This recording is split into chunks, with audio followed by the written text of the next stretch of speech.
Nilgiri BJD पक्षर विजूबाबू 109तम जन्म जयंती पालित। यही अवसर में स्थानीय केसी हाईस्कल पड़िया महान जननायक प्रभात पुरुष तथा भूमिपुत्र स्वर्गत विजूबाबू 109तम जयंती महासमारोह में पालित हो जाए। प्रभात पुरुष स्वर्गत विजूबाबू 109तम महासमारोह पालन कलु। ये आपण देखुं प्रचंड रौद्रता सत्वे हजार हजार लोक नीलगिरी विभिन्न कोण कोण आसते समस्ते विजु आदर्श विश्वास करती। विजूबाबू निर्भीकता, निरपेक्षता, देशभक्ति, उत्सर्ग, त्याग एवं विशेषकर ओडियात्व, ओडिया अस्मिता प्रति जो गभीर अनुरक्ति से विषय गभीर भाव में आलोकपात होती। समस्ते आज संकल्पबद्ध होती विजूबाबू जेपरी ओडिशा को एक रखापी निजर जीवन को तेल तुलवार उत्सव कर ढंग विजूबाबू आदर्श अनुप्राणित हो समस्ते उत्तर पीढ़ी दायित्व मानक आज आम मैंने नवेदन अनुप्राणित कर आशा रखीचु।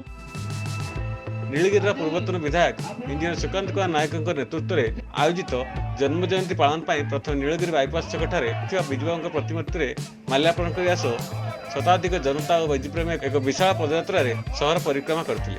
ए अवसर हजार हजार विजु जनता दल और नेताकर्मी मैंने जोग देते। तेज यही सभार दल नेता और कर्मी मैंने ओडिशार आज दिन में पंचायत राज दिवस पालन कर मोहन सरकार यह बंद कर तारीख परिवर्तन कर हीन चक्रांत को निंदा करते। दुख लगिला जे मार्च 5 टा आज सरकारी छुट्टी दिवस पालन होता एवं ये आम पंचायत राज दिवस पालन हुए।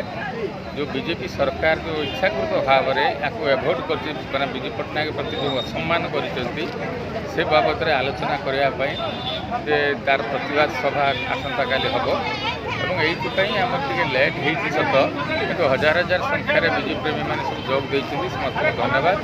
आसंता काली एने बीजेडी पक्ष प्रतिवाद कर पूर्वतन विधायक श्री सुकांत नायक प्रकाश कर जो ओडिशार त्रिस्तरीय पंचायत राज व्यवस्थार जनक थे तो जन्मदिन को पंचायत राज दिवस हिसाब से दीर्घ दिन धरी पालन करा।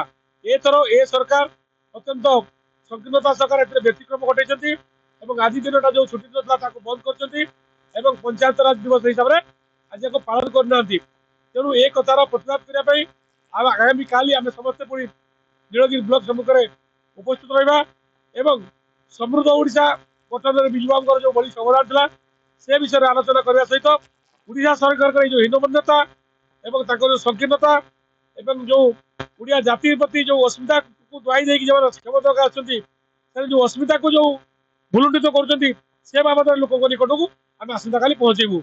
आशा रखी आम नीलगिरी समस्त जनसाधारण आज जेपरी समस्ते उपस्थित थे आसंता काली से उपस्थित रहे विजूबाबू बलिष्ठ अवदान को स्मरण करने सहित विजूबाबू प्रति जो कुठाराघात कर आज सरकार से विषय में आम सब लोक सचेतन कराइबा।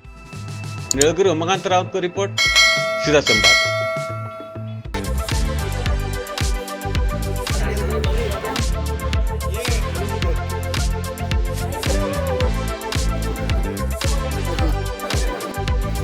गरम